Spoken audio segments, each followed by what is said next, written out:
Ассалаумағалейкум қазақ елі.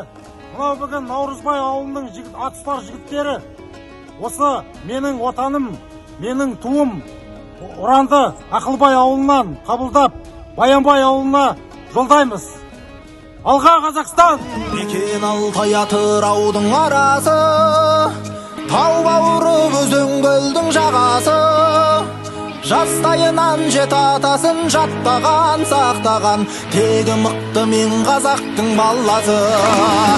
Жау қолынан жыртылмаған жағасы, ат үстінде ғұмыр кешкен бабасы.